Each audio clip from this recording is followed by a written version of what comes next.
Hello, my name is Jonathan Forster, and welcome to the Multi-Story Thinking podcast on interior design. I'm an interior designer and educator. My job is to improve quality of life and productivity by helping people to create beautiful and practical spaces to live and work in. The Multi-Story Thinking podcast takes an educational slant to the interior design world. If, like me, you are curious about how things are done within the industry, want to know how people got their breaks and how they've developed their careers, and get some top tips and advice, then this is the podcast for you. So sit back, relax, as we help unravel the mysteries of interior design.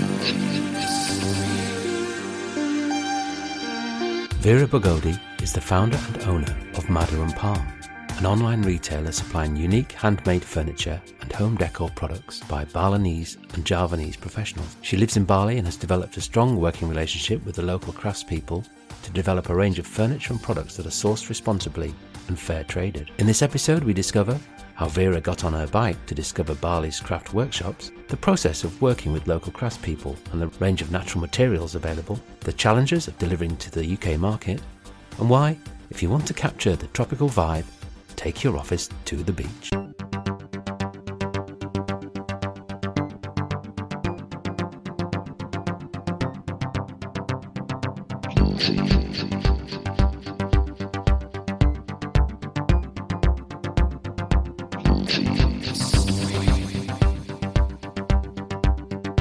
You're out in Bali at the moment. I can see the palm trees fluttering in the background. It looks lovely. Yeah, I'm actually in my daughter's room because everybody is in the living room. But they are palm trees and banana trees. Yeah. Here behind me. Yes, I live. We have been living in Bali for 2.5 years now.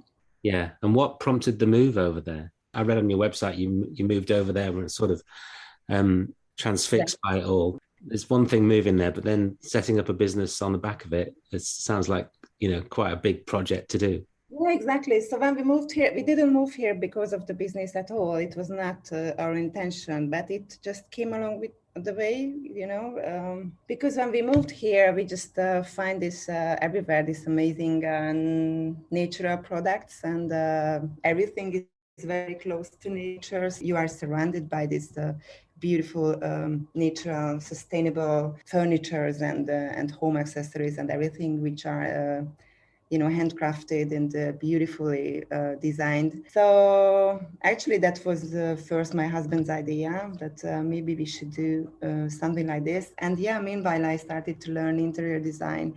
I started to study that, so I was really into it. And we just fall in love with this tropical vibe and all the materials they are using and how to do the job with it. Yeah, we decided to do it, and just at the beginning it was just a small thing. We started it actually in April 2020, or maybe March, or maybe a bit earlier. Just the idea, just working on it, and then first I just wanted to buy a few things and try out it.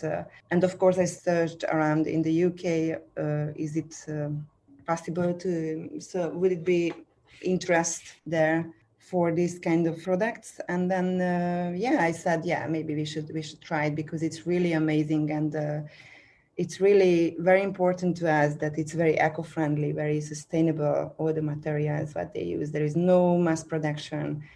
And, there are everywhere here what they used. The water hyacinth, the mango wood, the bamboo, the rattan leaves, the coconut leaves, raffia, seagrass, everything what they use. And I found it amazing. So that's what I was sort of struck by on the website.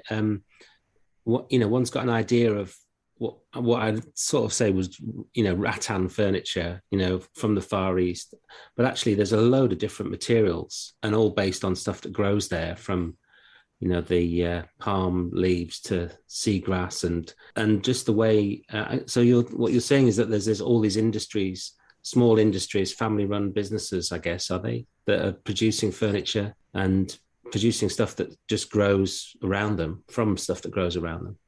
Exactly. So I have my partners, right? I found them during the way, during my time here, and I really love to go there because how they approach for this. So they don't use anything as just only this. Even the machines look like what they. Of course, they use the hand tools, but everything what they use for it. It's natural, and the smell and the whole atmosphere is just it tells you that it's nothing to do with plastic or additional materials, or so it's very, very amazing. First, when I decided to do it, I wanted to find manufacturers or someone who can make it. Of course, obviously I didn't know anything. I didn't know too much about it. And then I searched online, but it was not really successful. So I decided just to hop on my bike and then just go around in Bali, scrolling around on my bike. And then if I, because they are usually, so there are areas where you can find this shops or workshops, and then you can just stop your bike and then go into the shop and then just start to have a discussion when you can. Mostly they're not really good at English, and my Indonesian is not the best, but we found a way to find out what we want. And so this is how it was a long way actually, because I tried to work together with different furniture makers. All of them are very small workshops, family run workshops. And then I made my, based on the prices and the quality I found there in the workshop, I made some orders. I wanted to know if, what I will get and when, and so everything about the quality. And I had to order maybe, the fourth order was when I said, okay, this is what I want. And our discussion with the owner was very easy. And also the deadline was not that bad, because so I had to learn a lot about how this work here, because the work habits are not really the same like we used to have in the Western world, or what we used to have. Imagine that you're dealing with a totally different culture and maybe different expectations. Were they producing products that they would normally have produced for their own market then, or did you get some designs specially commissioned? It's mixed. So I had some new ideas, and we worked out some new products. And of course they have a lot, but they already, because this is not a new thing here, so they obviously have lots of orders, especially from Australia and from America, and now a lot from Europe, also from Spain and Portugal. And so they have a lot already, but are designed, but they are very flexible. So if I don't like something, or I want to add or take away something, which happens actually a lot, then they are very open, and they try their best to help. And if I draw them something, they will find out. And then it happened that I found out something, and it was actually crazy. I didn't work out at all, but we had to see it, in real life. And then I had to learn how to calculate with the materials and everything what they use. And but it's very flexible. And actually if we are speaking about the rattan, it's very easy to work with. So they are very good producing actually everything when I tell them. Or we have a new thing now, which just came up now, that we have day beds with, because they usually use just a few centimeter thick mattress in it, because it's just a day bed, right? So you don't want to sleep on it. But somebody just suggested to me in England that they would buy it if it would be, for sleeping, if the sizes were a bit adjusted, and the mattress would be like, you can buy a normal mattress, which comes with your bed, where you can sleep in. So it's obviously much thicker. But we have to adjust the sizes to be able to use the UK size mattresses. So this kind of things just come up during the way, and I'm very happy actually, because I can also grow grow with it. Yeah. So being there on site, locally must really help with those discussions to develop ideas, but also, I suppose, developing trust between you and your suppliers. Oh yeah. Well, the trust is actually very important. They are, as I told you, they work really different way as we do. Like they have lots of celebrations here. So especially in Bali, because I have a partner in Java also, and in Java it's also not the same. So even if it's still Indonesia, it's totally different culture again. If it comes to works, the Javanese are very well known about having a very good work ethic.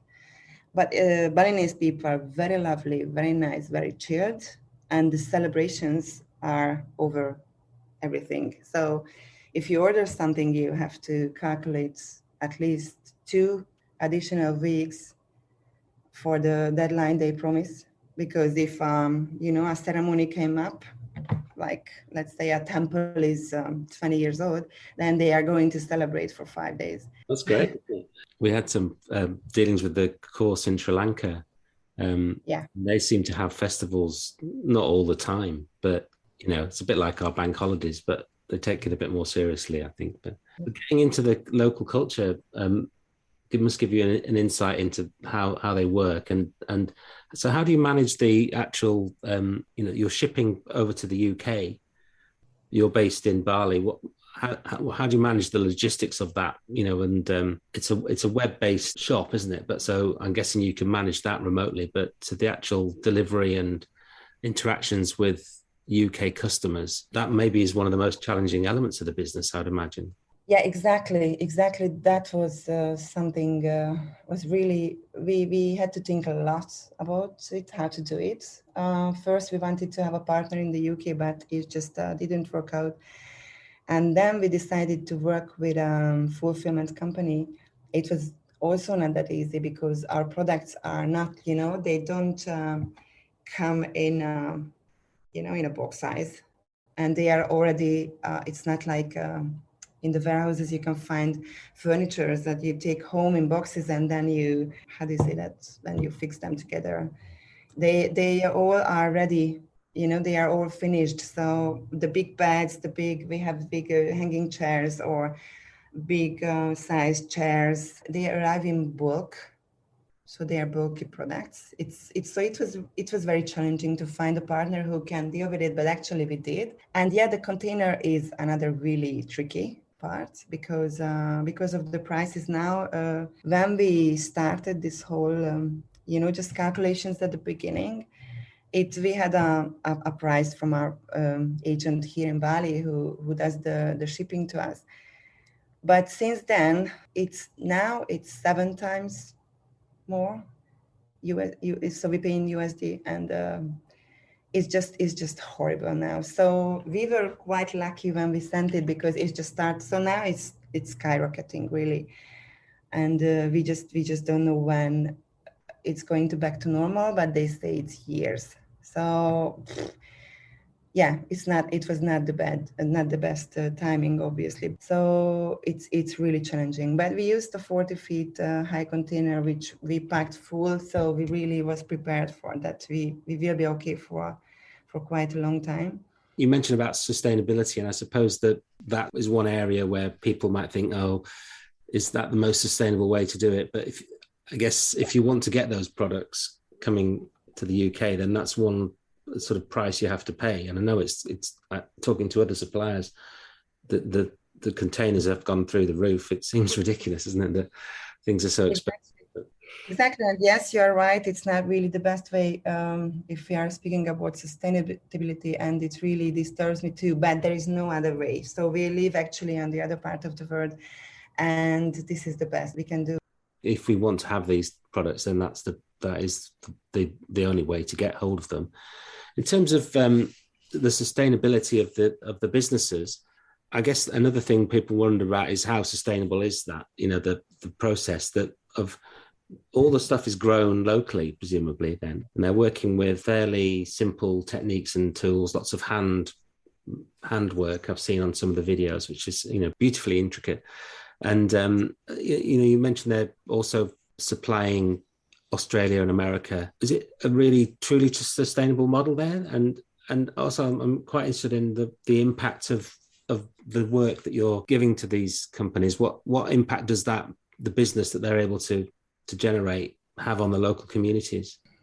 These local craftsmen are really supported by ordering from them. So they are small family businesses, and they appreciate all the business, especially now, because as we are speaking about Australia, they are not able to come here to make their orders, and that was the way they did it. So they came here. I know a few other shop owners in Australia. I have a few friends there, and so they usually come here, and just like me, and they go into the workshops, and they just spending days there, find out what they want and how it will work out. But now they are not able to do that, even though the demand would be big, I think, or even growing in Australia. They still are a bit struggling with that. So now they are really, really happy to have new orders, because they are also suffering from this extremely high the container prices, the shipping prices, because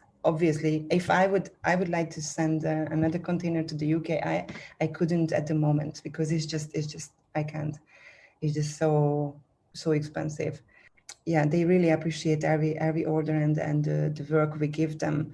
They are mostly family-run businesses with a few workers only. Sometimes it's just behind their own home, in the back area. They just use these tools, and they do every job there. So obviously it's a big impact on the local communities. Yeah, that's nice. And your interest in interior design, you mentioned that you weren't trained in that at all, but you've been learning it. How did you get into that? And, what do you find exciting about doing that? I can't even remember which one was first. So my passion for these natural beauties here, or my passion for the interior design. So first of all, I made my university degree in economics, so it's totally different area, and I just wanted to try something else. And I was always, I always felt passionate about doing designing, I even made cake designing, which was quite successful in the UK. I know it's totally different, but it's I find it very exciting, and I really love it. And we have also not just rattan products and not just furnitures, but some textiles. And I also work with the local Balinese families.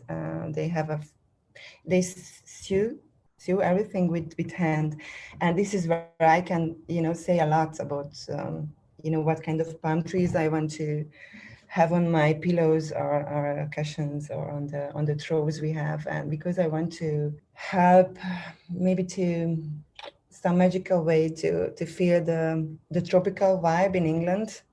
Yes. What we feel now. I know it sounds a bit maybe it sounds a bit strange, but I know when I lived in the UK, we lived in Brighton, right, which was on the beach.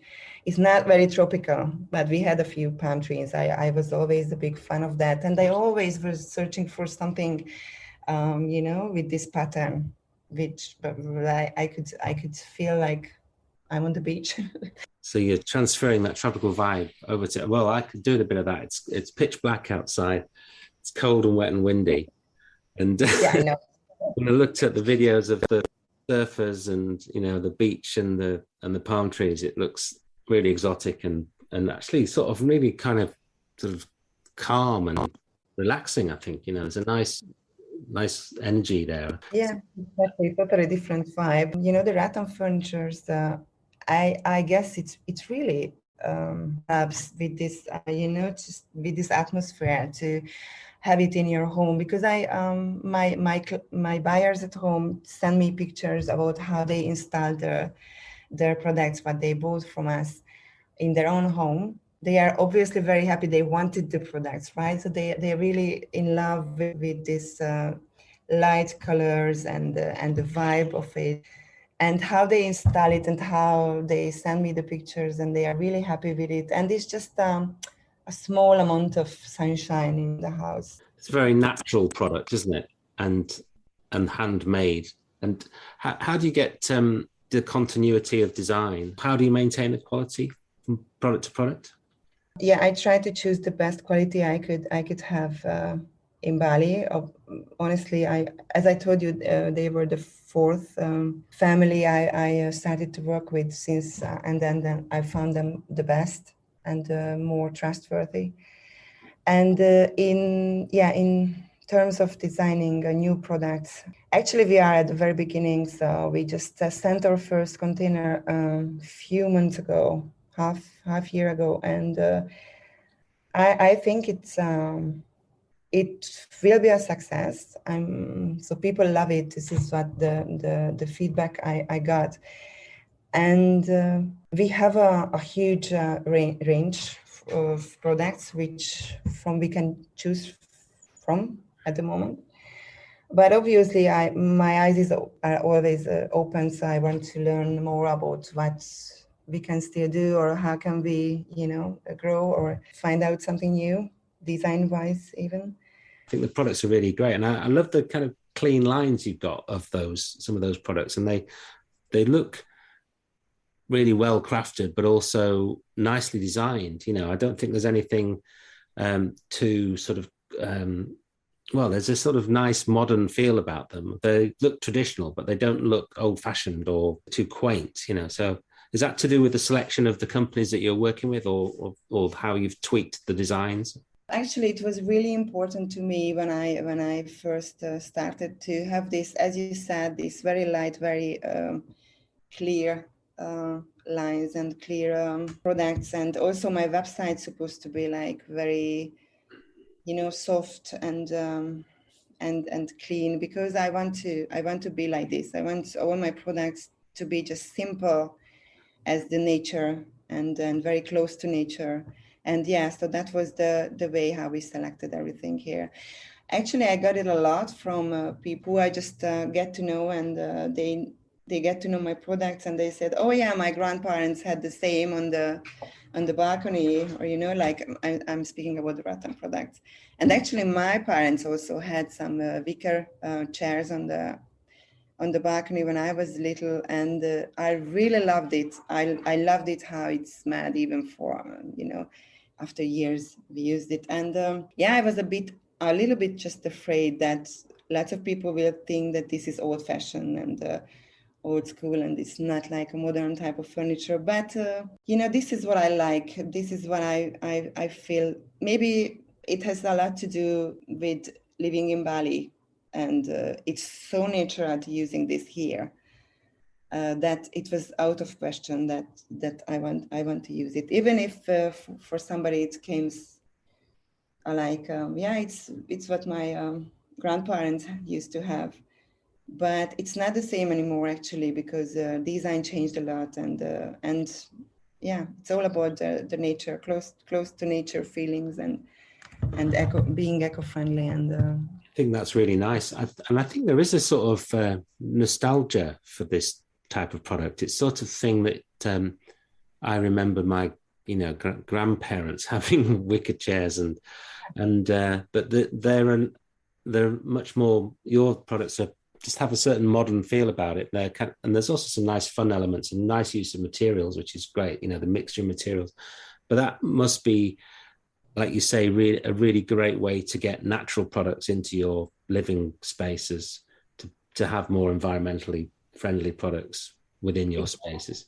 Exactly, and that's what I found, that they really mixing well with the other more modern elements also.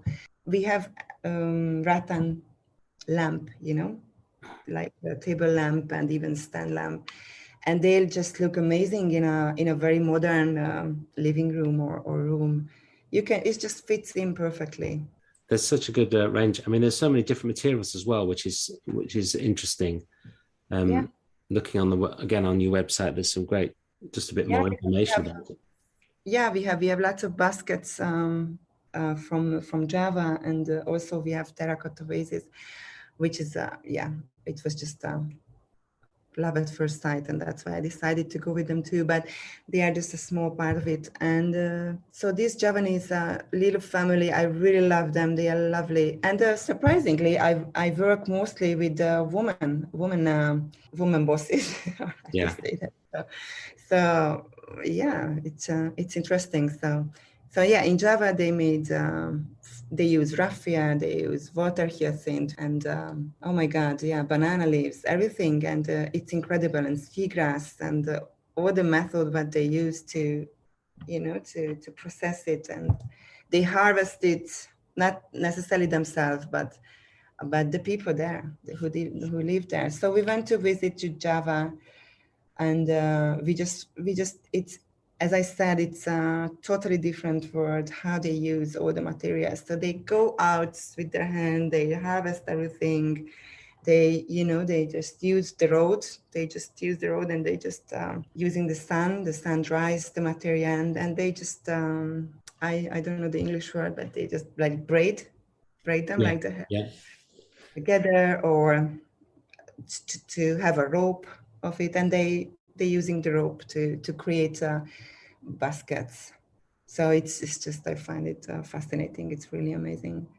Yeah, there's something really fundamental about the sort of conversion of natural local products into components that you can build. And yeah, just like the simplicity of that, I think is really nice. Yeah, exactly. The simplicity, that they don't, this is what I really like about not just the furniture, but about the living here, which we still need to learn a lot about, because we are Westerns, right? So it's just, we have to learn a lot. But if we are speaking about the banana tree, they just use every part of it, every single part of it. They even use the banana. They cook it, they eat it. The banana, the flower of the banana, they use it for for celebrations, and they eat it also. They cook it, and the leaves obviously just for ceremonies they use it. The coconut leaves and the banana leaves, and they are cooking in it. Of course, the food is very important in Bali. They cook in it, and they use it for furnitures. So they use furnitures from banana leaf, which is surprisingly light, but it's very hard, very strong, very sturdy. So you can sit on it, and it won't be broken. So this is just, this is amazing. You mentioned on your website about working with interior designers. How do you work with interior designers who might want particular products then? Or is it more about just getting to know them so that they can select from what you've got available? Is it possible to get custom designed? Or absolutely possible. It's so this is a two-way thing. Yes, just as you said. So I'm very open to order. If somebody thinks the same way as I do, and they like those products, and they want to design a new home with these kind of products, but they have their own ideas, I'm very happy to help them out with products from here. And also with the products I already have, I'm happy to work with them on a new project. So that's why I have a separate site on my website, especially for interior designers. So if they have a new ideas, then I'm more than happy to help. And the beauty of the companies you're working with is that they're as flexible as that as well. They can adjust what they're doing. They are very happy if we have new ideas, and as I told you, they can produce everything. They find out, like and they think, we are a bit, as I had to learn that also, that I overcomplicate everything. I mean, in England, especially in England, we have this very huge security things. I mean, everything has to be secure, and in Bali they are not worried. They know it will be all right, and that's enough. So we have to understand each other with working with each other, and I think they already accepted that I want to be over protective, over, how do you say that, secure. So I want to. It's safe. It's totally safe. And then the first time I made it, they have a really big man working with them. I really love the man. He's always singing. And he was just, hey, look, I just sit down here and it's still there.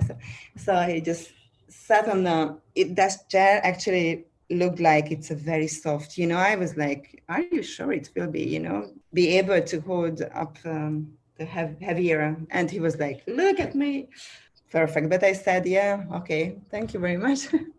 I have to be able to tell to my clients that yes, they are tested and they are sturdy enough. I wouldn't deliver anything which is not able to work on a proper way. Yeah. So that's really interesting, because we have loads of regulations and the whole industry of furniture testing. But so that's just a bit more ad hoc and built into the whole sort of vibe of it, isn't it? They know it's going to work, and so they're not worried about it. Yeah.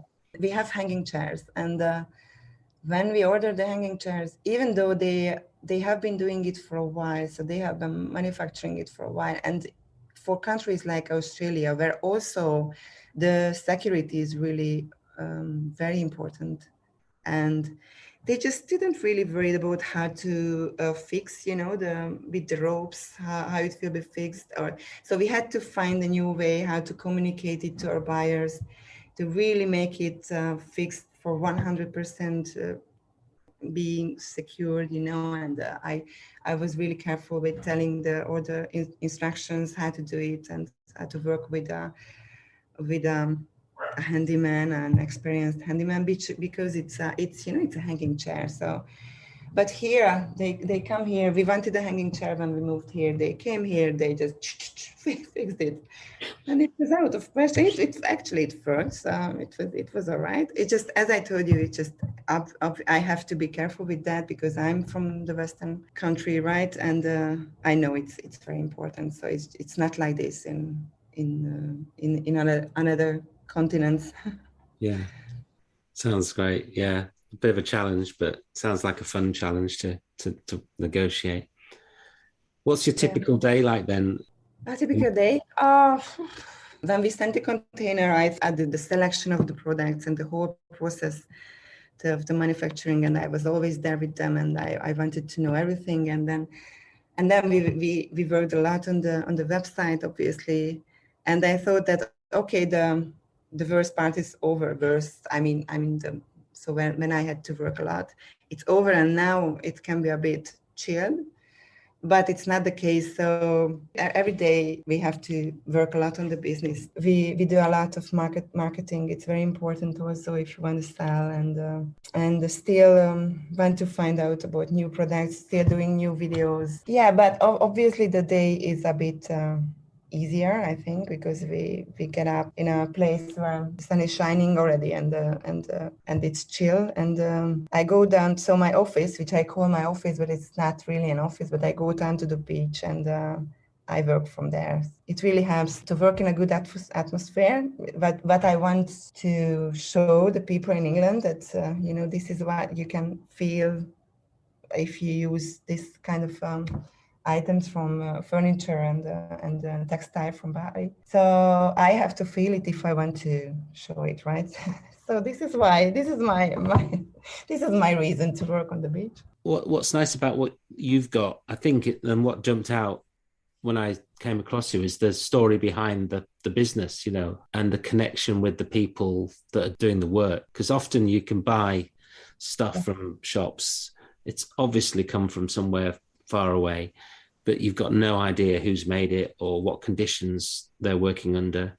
But I think what comes through from your website is the people that are doing it. There's a strong connection there, which is really nice to see. I'm very happy that you mentioned it that you realized it. And based on that, it came true on my website, because that was the most important thing I wanted to share, that there is the person here behind this shop. I really love all of my products, and they really were carefully selected. And I was the one who went there and just make my discussions, or I choose them, and because I love them.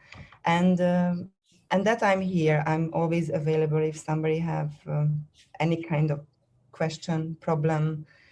want to know, want to have something new or something. So I really wanted to share that there is a family here in Bali, and we are the ones who are behind this is not just a shop without anybody behind it.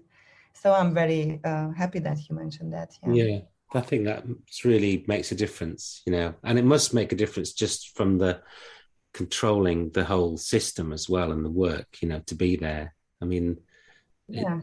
When we're, I know with our business, sometimes we're ordering stuff from China and you just think, oh, I hope it's going to come, I hope it's going to be okay. And sure enough, it generally is. But I think, the knowledge that you're there on the ground working, directly with the manufacturers, I think must add a lot of confidence to people buying from you. Yeah, and I always say, and this is my motto actually, that, this is the imperfectly perfect word of Ratan, which means, yes, they can be imperfections in my products, absolutely, because they are handmade. They are not like, measured by machines. And for me, that's the beauty of it.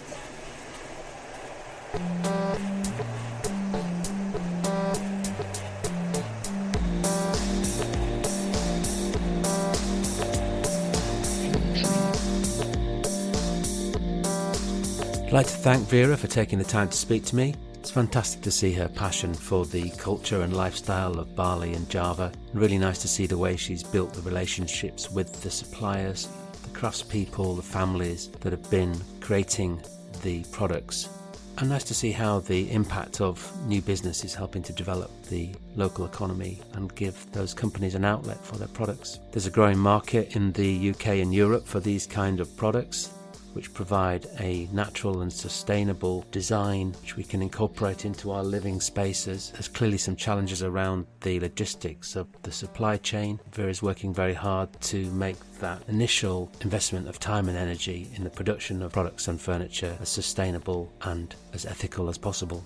There's links to Vera's website on the show notes, which includes some really nice videos of the craftspeople and the locations where the products are made. Get a real sense for the skill and the attention to detail. Issues of sustainability and the supply chain are some of the things that we're introducing our students at the University of Plymouth on the interior design course to, as they think about how to specify and how to select. If you'd like to know how to be a kick-ass interior designer, follow the links in the show notes. I'd like to thank Dave Clark from I Am The How for production support and invaluable advice in the setting up of this podcast. Kay Hansen for her planning support and co-hosting for these and our educational podcasts at the University of Plymouth. And Mark Frith for music. I'd really like to hear your feedback on the podcast. Leave a comment or get in touch via the website or Instagram. Thanks for listening. Bye for now.